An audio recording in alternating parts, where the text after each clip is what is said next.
Ici Raymond Saint-Pierre, bienvenue à Zone Doc.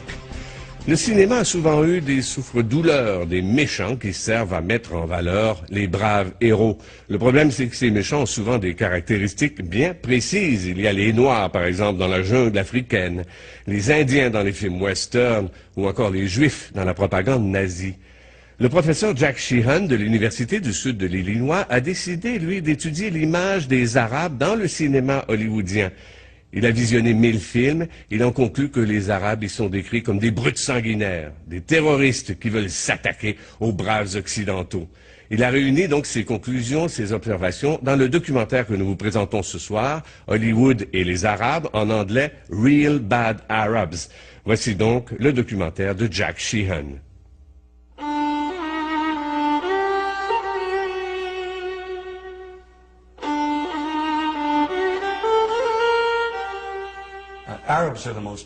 Les Arabes forment le groupe ethnique le plus dénigré de toute l'histoire d'Hollywood. Ils sont généralement dépeints comme des sous-humains. Les nazis employaient le terme péjoratif « Untermenschen » pour désigner les tziganes et les juifs. Ces images nourrissent notre imaginaire depuis plus d'un siècle.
Depuis 30 ans, je m'intéresse à l'image des Arabes que les cinéastes ont projetée sur le grand écran.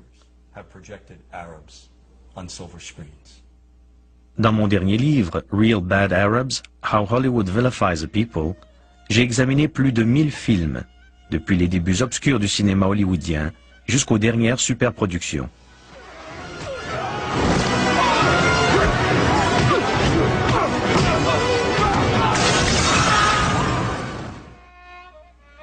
J'ai voulu mettre en évidence ce que trop de gens refusent de voir. Une dangereuse omniprésence du stéréotype de l'arabe haineux qui dépouille un peuple entier de son humanité. Dans tous les aspects de notre culture, l'arabe tient le rôle du bandit. C'est un fait. Il n'y a aucune exception.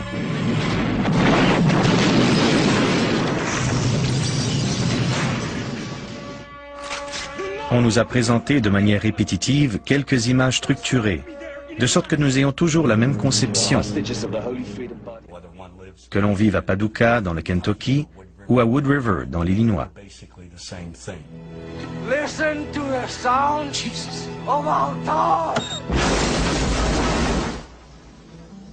Et cette conception correspond au mythe véhiculé sur les Arabes dans le cinéma hollywoodien.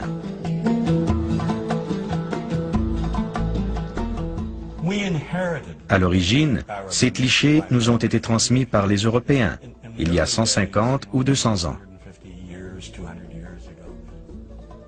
Plus précisément, les Britanniques et les Français qui ont voyagé au Moyen-Orient, et d'autres qui n'y ont jamais mis les pieds, ont dépeint l'arabe comme l'altérité orientale. Les auteurs de récits de voyage et les artistes ont forgé ces images avec beaucoup de succès, en réalité, car elles ont traversé les siècles jusqu'à nous. Nous les avons enjolivées telles qu'on les voit aujourd'hui. When you cross the mountains of the moon into our country, Mr. Tyrrell, you will be stepping back 2000 years. L'action se situe toujours dans un décor fictif.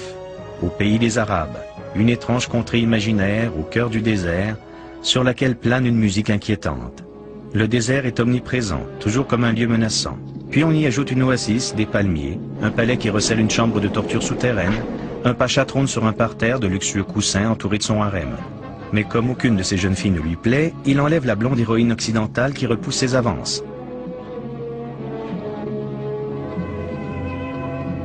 Lorsqu'on se hasarde au pays des Arabes, il faut connaître la recette instantanée d'Ali Baba.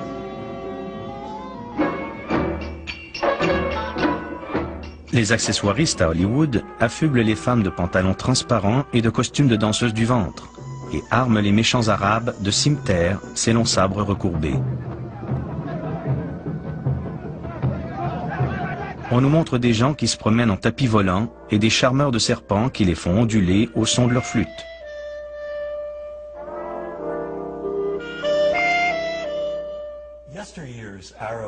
Les années passent, mais les pays arabes ne changent pas. Tu es en retard. Toutes mes excuses, ô homme patient. Alors, tu l'as. J'ai dû trancher quelques gorges, mais je l'ai. Des millions d'enfants dans le monde entier ont vu le film Aladdin, acclamé comme l'une des meilleures réalisations de Disney. Pourtant, le film recycle tous les vieux stéréotypes dégradants hérités de l'époque du cinéma muet en noir et blanc. Oh, I come from a land, from a faraway place, where the caravan camels roam, where they cut off your ear if they don't like your face. It's barbaric, but hey, it's home. À l'origine, le premier couplet disait « Où l'on te coupe l'oreille pour un oui, pour un non, c'est barbare, mais hé, c'est chez moi ». Un producteur doté d'un minimum de bon sens et de délicatesse n'aurait jamais accepté que de telles paroles se retrouvent dans sa chanson d'ouverture. Mais cela ne s'arrête pas là. Oh, tu as faim, n'est-ce pas? Tiens, prends. J'espère que tu n'as pas l'intention de t'en aller sans payer. Est-ce que tu sais comment on punit les voleurs? Oh non, je vous en supplie! Oh. Les cinéastes utilisent les Arabes comme des personnages caricaturaux, des faire-valoir à qui ils attribuent le rôle du méchant ou du comique de service. D'un film à l'autre, les Arabes tiennent le rôle de bouffons destinés à déclencher des rires faciles.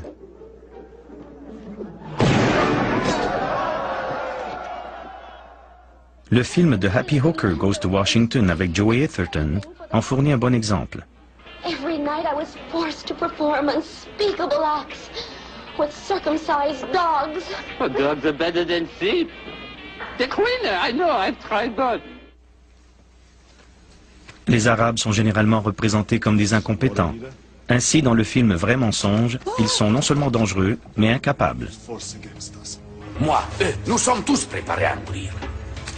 Avec un seul tour de cette clé. 2 millions d'entre vous mourront instantanément. Quelle clé? Cette clé. Qui a pris la clé? L'acteur Jamie Farr, dans le film Cannonball 2, incarne à la perfection le bouffon arabe. I have a weakness for blondes and women without mustaches. Tous les stéréotypes sont réunis. Il est trop riche et trop stupide pour apprécier la valeur de l'argent. Give me 12 sweets. Better yet, the entire 4. Et bien entendu, il est très porté sur le sexe, libidineux, complètement obsédé par les Américaines. Here, my desert blossom. Give the change. Have you ever considered joining a harem? L'arabe est très souvent un obsédé sexuel dans le cinéma hollywoodien. Dans Le Diamant du Nil, le cheikh Omar tend un piège à Kathleen Turner. Il la convainc de l'accompagner au pays des Arabes, où il la séquestre. Vous resterez ici et vous écrirez ce que moi, je vous dirai d'écrire. Dans Protocole, le même type de ruse de séduction se répète. Toute l'intrigue repose sur l'attirance obsessionnelle d'un émir arabe pour la blonde aux yeux bleus, incarnée par Goldie Hawn. Dans le James Bond Jamais plus jamais, Kim Basinger est la proie des Arabes les plus dépravés qu'on puisse imaginer. Ligotée à un poteau, presque nue, elle est mise aux enchères pour des bédouins à l'allure primitive. Dans Sahara, Brooke Shield est elle aussi kidnappée et livrée aux mains d'un cheikh pervers pour satisfaire ses plus vils désirs. Get away from me, you dirty pig! More than 300 movies. Plus de 300 films, soit près du quart des films hollywoodiens qui humilient les Arabes d'une manière ou d'une autre, contiennent des calomnies tout à fait gratuites ou font des Arabes un objet de risée. Nous allions à la Mecque et l'avion était rempli d'Arabes avec leurs animaux, des chèvres, des moutons, des poules. Ils ne vont nulle part sans leurs satanés animaux. Il a fallu mettre du plastique dans la cabine parce que tout ça, ça grille, ça défait de partout. Au début du film Chapitre 2 de Neil Simon, l'acteur principal revient de Londres. Quand son frère lui demande comment il a trouvé la ville, celui-ci répond « pleine d'Arabes ».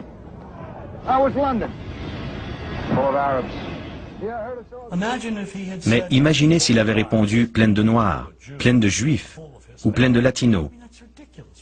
C'est ridicule, pourquoi dire de telles inepties? Le film Le Père de la mariée 2 comporte des clichés particulièrement offensants, notamment dans la scène où Steve Martin vend sa maison à M. Habib. Voici mon fils Matty et son ami Justin. Nous avoir aimé très beaucoup quand vous peut-être partir. Je demande pardon? Les Habib voudraient acheter votre maison. C'est exactement la maison qu'ils veulent. Oui, mais quand vous déménagez, nous vouloir l'avoir dans une semaine après mercredi et ma femme vouloir petite assiette à fleurs de cuisine. Vous vendre, moi payer le selon. Lorsque la femme soumise de M. Habib tente de prononcer un mot, il lui hurle un véritable charabia.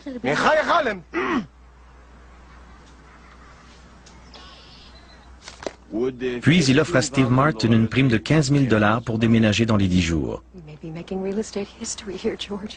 Quand Steve Martin décide de dire à M. Habib qu'il ne désire finalement plus vendre sa maison, il se trouve nez à nez avec une équipe de démolisseurs prête à raser sa superbe demeure. Dans une scène qui rappelle l'un des stéréotypes juifs les plus humiliants, M. Habib exige un bénéfice de 100 000 $ pour revendre à Steve Martin la maison qui lui appartient seulement depuis la veille. Vous m'obligeriez à aller emprunter pour une chose qui m'appartenait il y a 24 heures. Bien ça, faites comme vous voudrez. Votre belle allée, votre clôture, toute votre vie. Pourtant, le premier film Le Père de la mariée, avec Elizabeth Taylor et Spencer Tracy, ne met en scène aucun personnage arabe ou arabo-américain. Pourquoi Disney a-t-il introduit des personnages aussi dégradants dans Le Père de la mariée 2? Pour la même raison que dans Gladiateur, les marchands d'esclaves qui capturent Russell Crowe sont arabes. C'est insensé. Hollywood introduit des Arabes ou des scènes dégradantes pour les Arabes dans des films qui n'ont rien à voir avec le Moyen-Orient.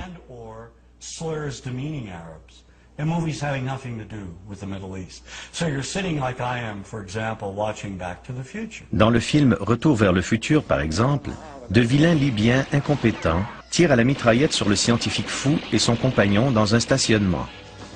Pourquoi ?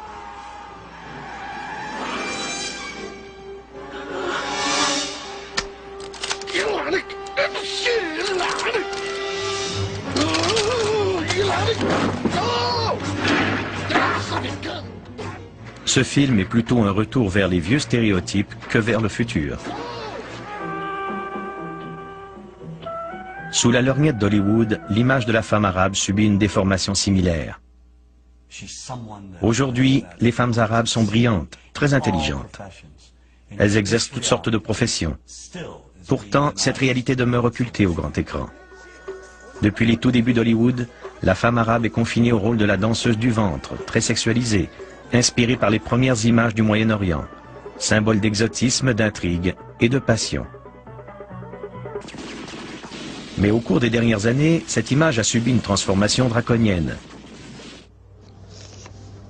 La femme arabe est maintenant représentée comme une terroriste.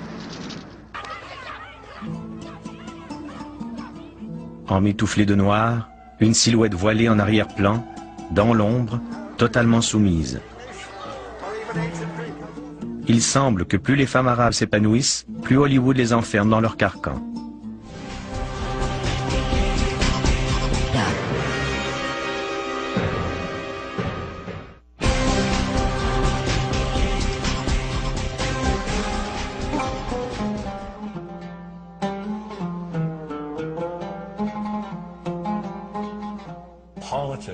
La politique et les images d'Hollywood sont intimement liées et se renforcent mutuellement. La politique nourrit les mythes qui contribuent en retour à faire valoir la politique. Jack Valenti, président de Motion Picture Association, a dit que Washington et Hollywood ont le même code génétique, le même ADN.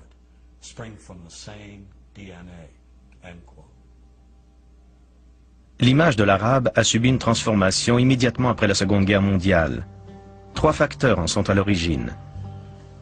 Le conflit israélo-palestinien, dans lequel les États-Unis ont clairement pris position en faveur d'Israël, l'embargo pétrolier des pays arabes dans les années 1970, qui a fortement irrité les Américains lorsqu'ils ont vu s'envoler le prix de l'essence, et enfin, la révolution iranienne, qui a envenimé les relations arabo-américaines en raison de la prise en otage de diplomates américains par des étudiants iraniens qui a duré plus d'1 an.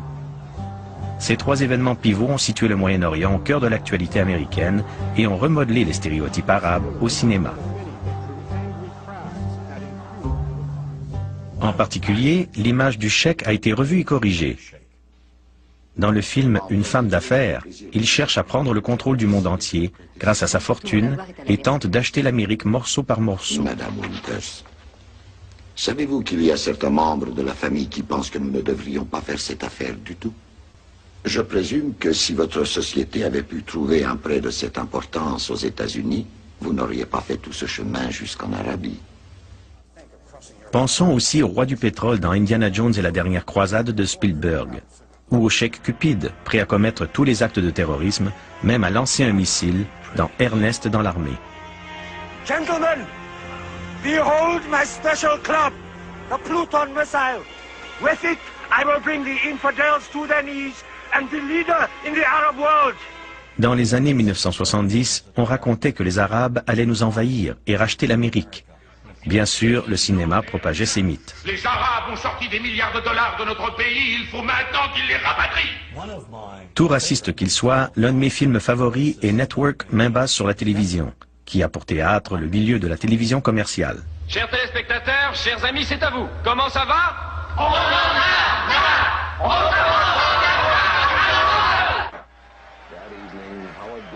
L'acteur principal est le présentateur vedette qui se hisse au sommet de la célébrité en lançant sur les ondes des diatribes contre le système dont les plus violentes sont dirigées contre les Arabes, qu'il accuse de vouloir faire main basse sur l'Amérique. Pour le compte de qui ils achètent LCA?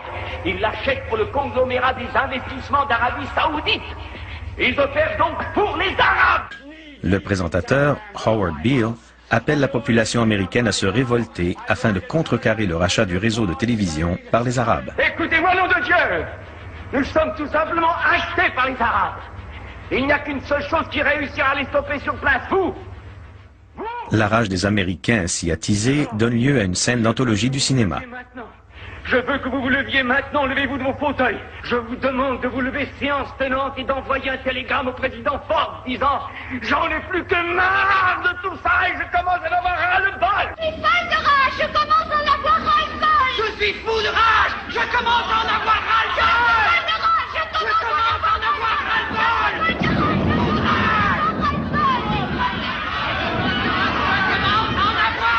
Cette colère née de la peur, en réaction à un prétendu complot et à une menace émanant d'un groupe précis, devrait pourtant nous rappeler des événements pas si lointains.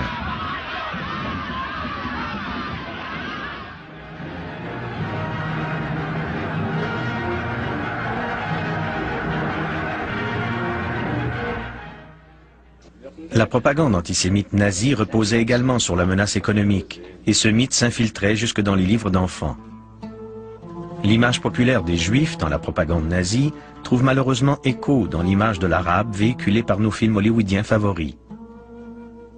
À la différence près que l'Arabe est généralement vêtu d'une longue robe et d'un foulard sur la tête.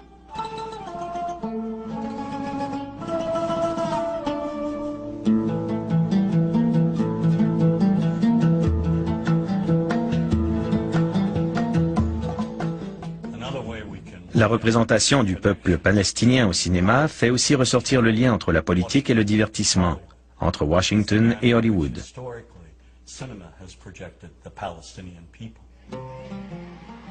Depuis la fondation de l'État d'Israël en 1948, celui-ci jouit du soutien indéfectible des États-Unis. Chacune des administrations américaines a clairement pris le parti d'Israël. À l'inverse, les politiciens n'ont pratiquement rien fait pour aider les millions de réfugiés palestiniens plongés dans la misère la plus noire à la suite de la création d'Israël.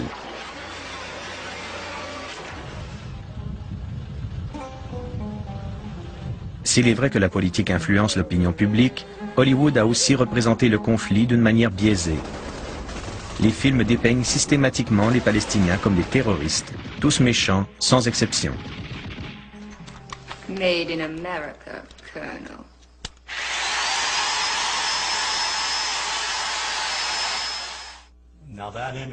Hollywood perpétue ce cliché depuis le film Exodus, dont l'action se situe au tout début du conflit. Dans ce film, les Palestiniens sont soit invisibles, soit comparés aux nazis, auteurs d'horribles crimes.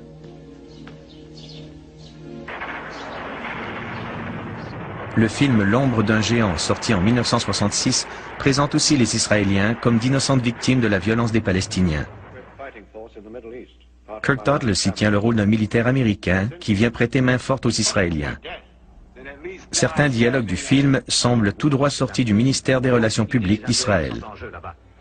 Voyez, il y a un pays qui est entouré par 5 pays arabes qui ne désirent que les rejeter à la Méditerranée. Sans fusil, sans chars, sans amis, sans rien, ce peuple combat avec ses mains nues pour un morceau de désert. Les Palestiniens dans ce film sont la lie de la société. Ce sont des terroristes brutaux, des maniaques au regard fou. Ils sont prêts à tuer n'importe qui, n'importe quand, n'importe où, sans raison. Une scène particulièrement violente montre un autobus calciné auquel il y a une juive morte, l'étoile de David gravée sur son dos. Et lorsqu'enfin des Palestiniens parlent, c'est pour ridiculiser et terroriser une autre femme prisonnière à l'intérieur d'un autobus.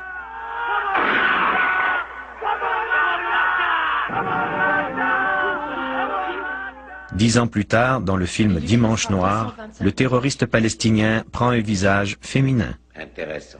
Là où elle frapperont, ça fera mal. Là où il se croit invulnérable. La terroriste tente d'exterminer à l'aide d'un dirigeable publicitaire de Goodyear 80 000 Américains rassemblés dans un stade de Miami pour le Super Bowl. Elle élimine de sang-froid quiconque se met en travers de sa route.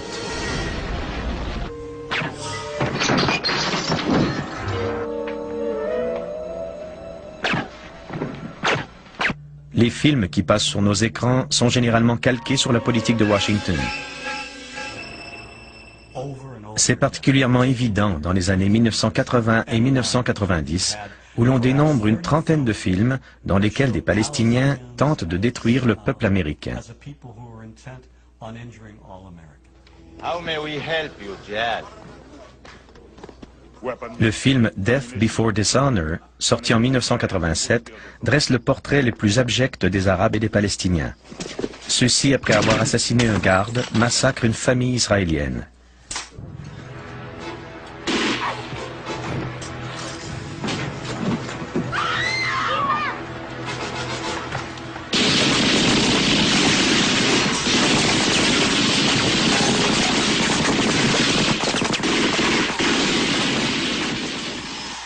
Ils kidnappent et torturent un marine américain et en exécutent un autre de sang-froid.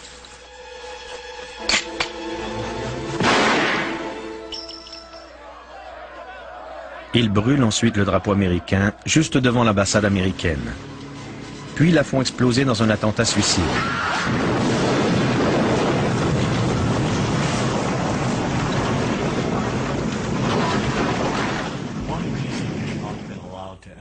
Si le grand écran ne nous a jamais transmis une image positive des Palestiniens, c'est en grande partie parce que deux producteurs israéliens, Menachem Golan et Yoram Globus, fondateurs d'une société du nom de Cannon, ont produit, en 20 ans, au moins 30 films diabolisant les Arabes et plus particulièrement les Palestiniens. Ils ont même produit un film intitulé Hell Squad, dans lequel on voit des danseuses de music hall battre violemment des Arabes au beau milieu du désert.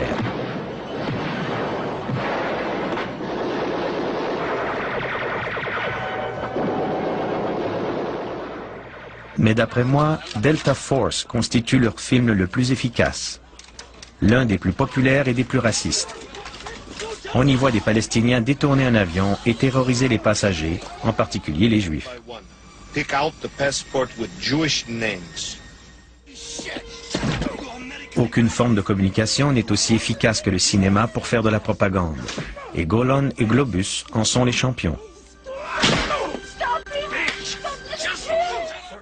Il est clair que les producteurs américains jouent un rôle clé dans la diabolisation des Palestiniens. Le film Vrai mensonge est sans doute le plus anti-palestinien de tous. C'est apparemment la même bande que celle qui a fait exploser une bombe atomique dans l'archipel de Cuba. Le djihad rouge jettera le feu sur une des principales villes américaines chaque semaine. Ce film passe et repasse à la télévision presque une fois par semaine. Il fait partie de notre paysage visuel. Donne-moi cette clé. Allez, ma petite. T'as pas envie de mourir si jeune. Donne-moi cette clé. Et on ne te fera aucun mal. Je t'en donne ma parole. Pas question, espèce de taré! On ne nous montre jamais de Palestiniens qui souffrent à cause de l'occupation, ni les camps de réfugiés, ni les innocentes victimes palestiniennes qui sont tuées. Ces images sont bannies. Pourquoi? Existe-t-il une règle tacite à Hollywood interdisant de donner aux Palestiniens un visage humain? Et pourquoi ne pourrions-nous pas les montrer sous un jour favorable, au même titre que les Israéliens? Du point de vue médiatique, cinématographique, politique, la vie d'un enfant palestinien n'a-t-elle pas la même valeur que celle d'un enfant israélien?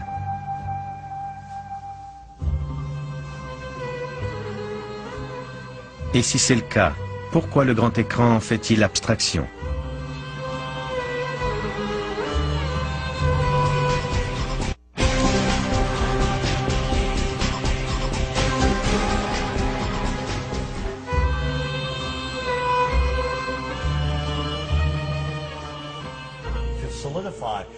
Un simple coup d'œil au film produit en collaboration avec le département de la Défense et qui montre les soldats des forces armées tuant des Arabes à l'aveuglette met clairement en évidence le lien entre Washington et Hollywood. Dans le film Aigle de fer, un adolescent apprend du jour au lendemain à piloter un avion à réaction pour aller bombarder un pays arabe.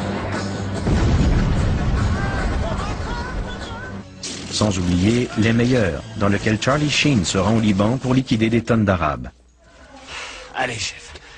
On les étiquette et on les enveloppe. Dans tout le cinéma de sécurité nationale, l'enfer du devoir restera dans les annales comme le plus raciste.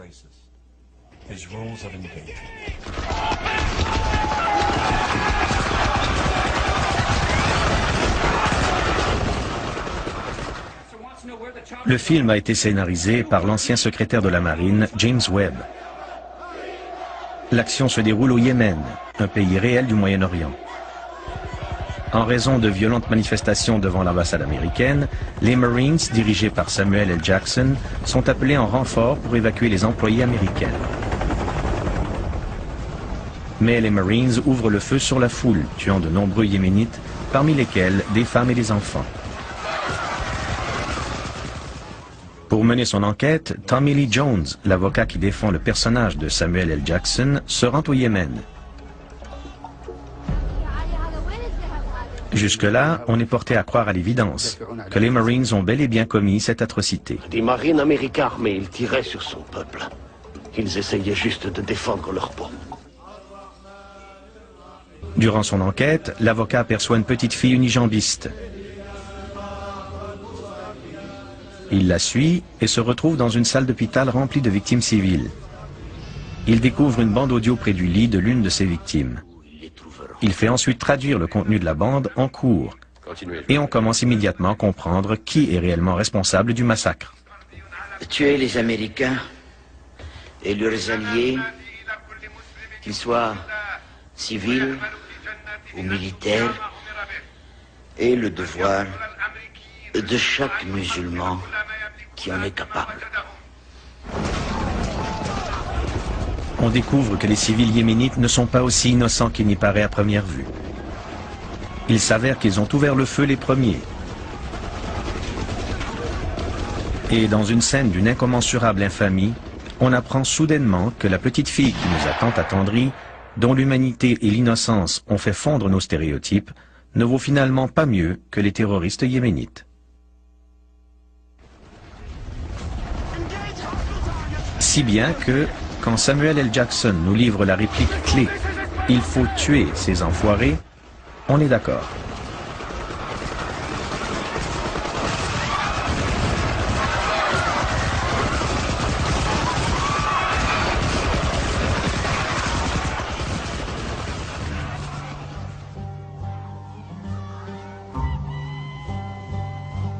Ainsi, à la fin du film, le massacre de femmes et d'enfants est justifié et même applaudi. C'est un carnage, certes, mais un carnage légitime. Sergent Mac. Colonel. Contactez toutes les stations. Mission accomplie. Le film est dénué d'humanité. Et si les Arabes ne sont pas humains, que reste-t-il? Si nous ne pouvons éprouver d'empathie à leur égard, si nous les percevons comme des êtres différents, il est justifié de les tuer. N'est-ce pas ce qu'ils méritent?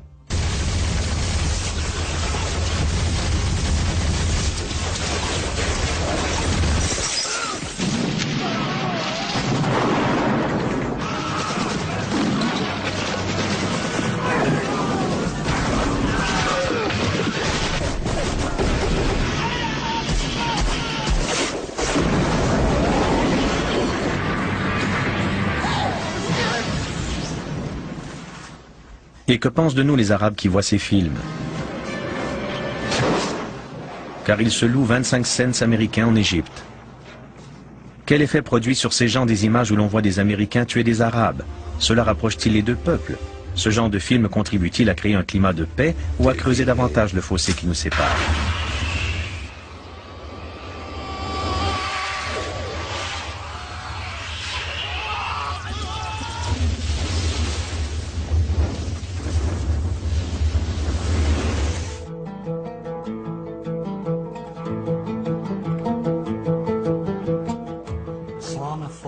L'islamophobie fait dorénavant partie de notre psyché. Des mots comme arabe ou musulman évoquent une menace.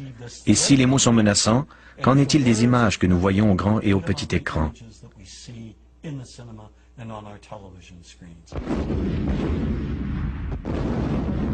Nous sommes en guerre contre l'Irak depuis mars 2003. Mais le déclenchement de cette guerre n'a-t-il pas été grandement facilité du fait que nous diabolisons les Arabes depuis plus d'un siècle?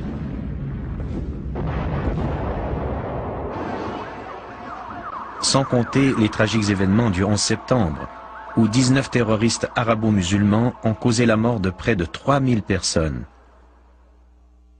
Mais au lieu de reconnaître que c'est le fait d'extrémistes marginaux, nous préférons croire que ces actes traduisent les intentions de 1,3 million de personnes. C'est très préoccupant. Pourtant, nous n'avons jamais considéré les membres du Ku Klux Klan comme des représentants de l'ensemble des chrétiens. Pensons au drame d'Oklahoma City. Timothy McVeigh était un bon catholique irlandais. Quelqu'un a-t-il jamais affirmé que tous les catholiques irlandais étaient des terroristes? Personne n'a soufflé mot des croyances religieuses de McVeigh, ni de ses origines ethniques. Ces faits n'avaient aucune importance. Par contre, s'il avait été d'origine arabe ou arabo-américaine, son appartenance ethnique aurait été mise en relief. Rappelez-vous lorsque la nouvelle de l'attentat a pris d'assaut les ondes. Pratiquement tout le monde a émis des hypothèses sans détenir aucune preuve. A U.S. government source told CBS News that it has Middle East terrorism written all over it. The attack in Oklahoma City appears to have a familiar mark. This was done with the attempt to inflict as many casualties as possible. That is a Middle Eastern trait. The fact that it was such a powerful bomb in Oklahoma City immediately drew investigators to consider deadly parallels that all have roots in the Middle East. ABC News has learned that the FBI has asked the U.S. military to provide up to 10 Arabic speakers to help in the investigation. Le stéréotype est si répandu qu'il est devenu impossible à déceler, car nous avons tous grandi avec ces images. Prenons l'exemple de la télévision. Certaines émissions insinuent que non seulement les terroristes arabes pullulent au Moyen-Orient, mais les Arabo-Américains sont aussi des terroristes. Showtime diffuse la série Sleeper Cell, qui décrit les sinistres activités d'un réseau de groupes islamiques dans les rues des villes américaines. N'importe quel sans-abri est un membre potentiel. Et même les Arabes à l'apparence occidentale font partie de ce vaste complot contre les États-Unis. We're at war with America, period. And we're going to win that war by convincing enough Americans through the spread of fear, insecurity, and terror to change their ways. And the best way to teach that lesson is by attacking them where they live, work, and play. Cette paranoïa s'intensifie. Un simple tour d'horizon des chaînes religieuses les plus populaires en fournit la preuve. Islam, a religion of 2 billion members that's growing by 50 million people annually. Nearly every major terrorist network in the world is led by Islamic fundamentalists. Islam is, as we have seen, a religion that teaches the violent subjugation of all non-Muslims. It promises paradise to terrorists and makes the vilest deed a thing of beauty in the eyes of Allah. Lorsque les Arabes innocents sont tués, bombardés, mutilés, blessés ou torturés dans des prisons comme celle d'Abu Ghraib, il n'y a alors rien d'étonnant à ce que nous n'éprouvions aucune compassion pour eux. Pire encore, nous minimisons la portée de ces actes. This is no different than what happens at the Skull and Bones initiation, and we're going to ruin people's lives over it, and we're going to hamper our military effort. You ever heard of emotional release? You ever heard of need to blow some steam off? Well, yeah, sort of like hazing, a fraternity prank, sort of like that kind of fun. But the point is, you know, everybody's been saying that this came from the top. Nous nous fichons complètement d'eux. Nous avons été conditionnés à croire que ces civils innocents sont des clones d'Al-Qaïda et de Saddam Hussein, tous à mettre dans le même sac, et qu'ils ne méritent donc pas notre sympathie. C'est très inquiétant.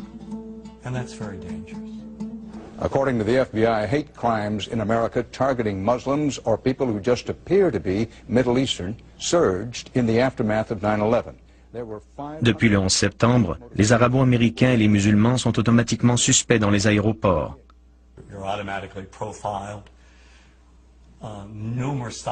Des milliers de musulmans américains ont été arrêtés et détenus sans aucun procès. De nombreuses personnes, principalement des immigrants, ont perdu leur emploi. This college student who asked not to be identified says a recent meeting with police left him feeling like a criminal. I was just very scared, anxious, nervous, and I just wanted to get it over with.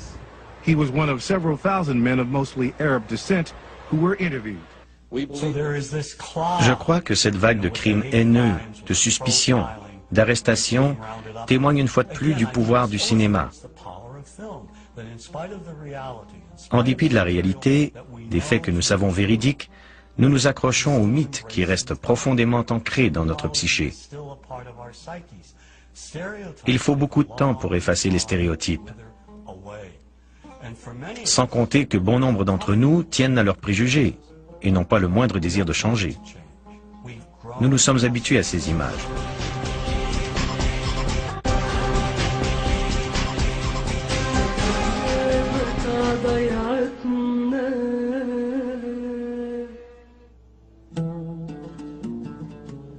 Qu'est-ce que les Arabes évoquent pour nous? Quelles images nous viennent en tête? Voyons-nous ces gens tels qu'ils sont, c'est-à-dire très semblables à nous malgré une réelle différence culturelle et géographique?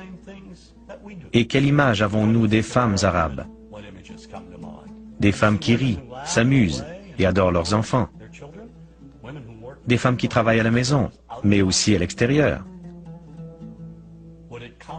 Beaucoup de gens seraient étonnés d'apprendre que dans de nombreux pays arabes, les femmes sont majoritaires sur les campus.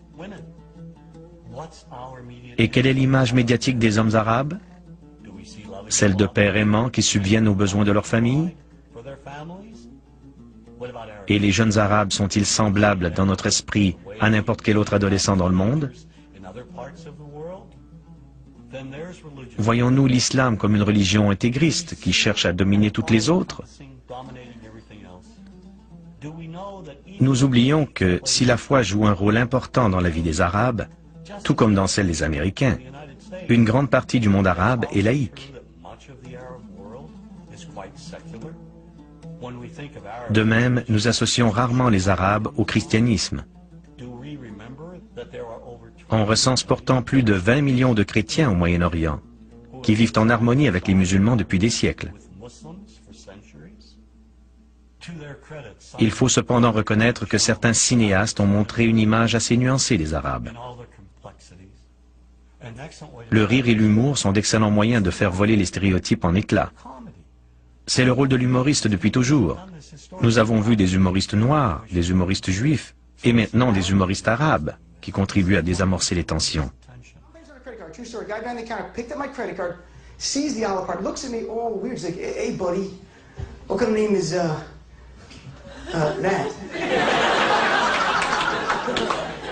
I'm like, "Well, sir, it's an Arabic name." He goes, "Yeah, what does this mean?" So I'm like, "Well, translate it to English. It means peaceful, friendly Arab." But he's not happy because, "Yeah, what Arab country is your family from?" So I showed him the most peaceful, popular one that he would like. So I'm like, "We're from the same Arab country that Aladdin is from." Dans le DVD de Fahrenheit 9/11, Michael Moore a eu le mérite d'ajouter cette scène humoristique. My name really is Ahmed Ahmed, and I can't fly anywhere. All you white people have it easy. You guys get to the airport like an hour, 2 hours before your flight. It takes me a month and a half. Security's gotten so bad now I just show up to the airport in a G-string. I'm like, "How you guys doing?" The character I read for was terrorist number 4. Not number 1, not number 2, number 4. And I was already well into my comedy career at this point, so I didn't take it that serious. And I read my lines way over the top. And, I was like, "Sit down, you will obey, or I'll kill you in the name of Allah," stuff like that. And the director went nuts, and he was like, "That was brilliant, Ahmad. Let me see you do it again, but this time with more, Arab, you know how your people are very, he's trying to say that we're angry, and I was just like, "Okay, angry, is that what you want?" "Yes, yes." So I did it one more time, and I got a call the next morning that they want to use me in this movie. And I started laughing on the phone because I wasn't even, I was making fun of the role. I wasn't trying to be like that. And that's what they want, though. Si nous commençons à donner un visage humain aux Arabes et aux musulmans, à les représenter comme tous les autres, ni meilleurs ni pires, les stéréotypes s'estomperont graduellement. Dans le film Meurtre parfait, un détective arabo-américain vient en aide à l'héroïne.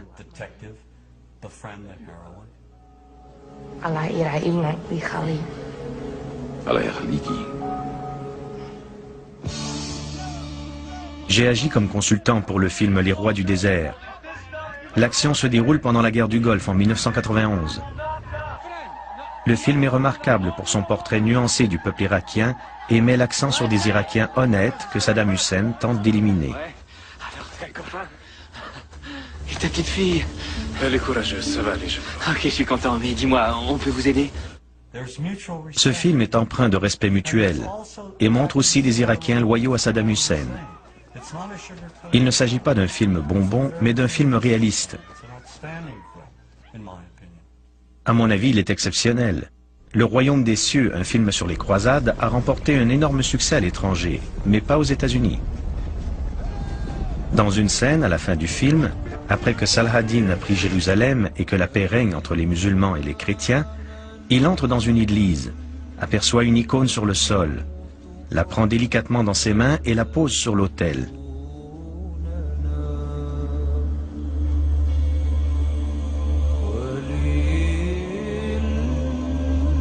Quand le film a été présenté à Beyrouth, le public s'est levé pour applaudir. Des musulmans et des chrétiens ont applaudi une scène où un musulman fait preuve de tolérance religieuse.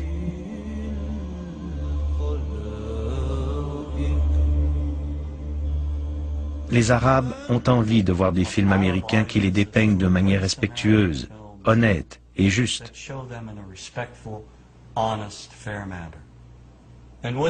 J'ose espérer que la sortie du film Syriana avec George Clooney est un signe d'ouverture de la part d'Hollywood. Bien que le film brosse un portrait peu flatteur mais honnête des Arabes, le prince arabe est l'un des rares personnages respectables du film. Ce prince, qui a étudié en Grande-Bretagne, veut instaurer un régime démocratique dans son pays, mais il est assassiné avec toute sa famille en raison de ses idéaux. Je veux créer un parlement. Je veux que les femmes aient le droit de vote. Je veux une magistrature indépendante. Je veux que le pétrole soit vendu sur le marché boursier du Moyen-Orient. Je veux une mise en concurrence du gaz naturel et du pétrole. Et nous passerons par l'Iran jusqu'à l'Europe tel que proposé. Nous livrerons en Chine. C'est ce qu'il faut pour accroître notre efficacité et optimiser les rendements. J'utiliserai ensuite les profits pour remettre sur pied mon royaume. Super, je suis sûr que c'est ce qu'il faut faire. Oui, sauf qu'à chaque fois, votre président appelle mon père au téléphone et lui dit qu'il y a trop de chômage au Texas, au Kansas, dans l'État de Washington. Il ne suffit que d'un coup de fil pour qu'on aille piocher dans nos programmes sociaux et qu'on aille acheter des avions à des prix ridicules. Marrakech Express est aussi un film humain et respectueux qui raconte le séjour au Maroc d'une Anglaise, interprétée par Kate Winslet, et de ses deux filles. Kate Winslet vit avec un Marocain, une très belle relation empreinte d'une grande tendresse. Comme elle n'a plus d'argent pour rentrer en Angleterre avec ses deux filles, il consent de grands sacrifices pour lui venir en aide. Dans une scène très émouvante à la fin du film, le Marocain rattrape le train dans lequel elles sont montées pour leur dire au revoir et leur souhaiter bonne chance. On peut sentir la chaleur et l'amour qui lient ces deux êtres.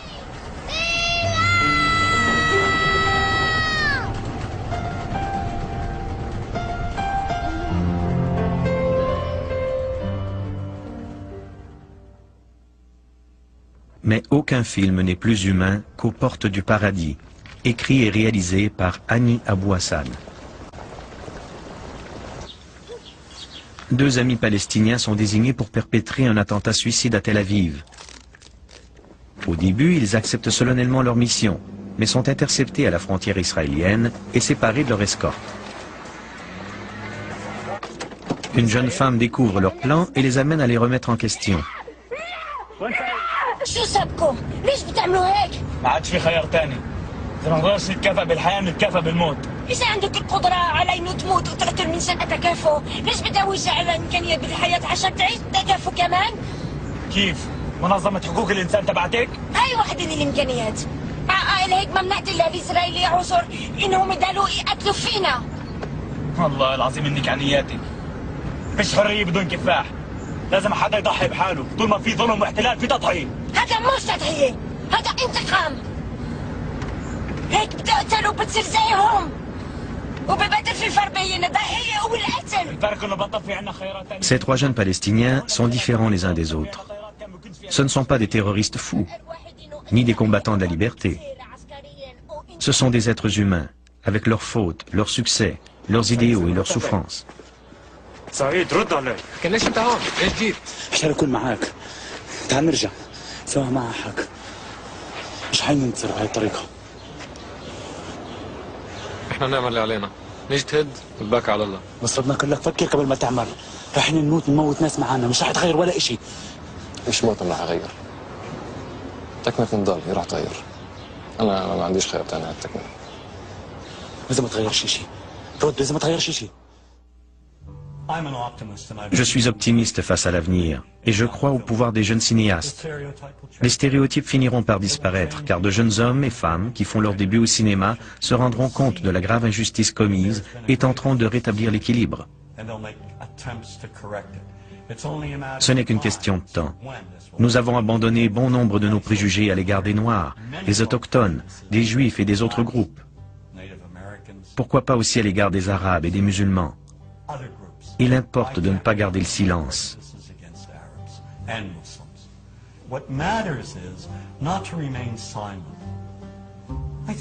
Qu'on soit cinéaste ou non, il faut dénoncer la diabolisation systématique de n'importe quel groupe.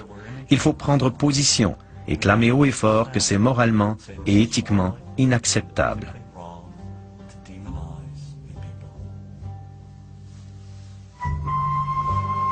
Voilà, c'était Zone Doc. Il nous reste à vous dire au revoir, à la prochaine.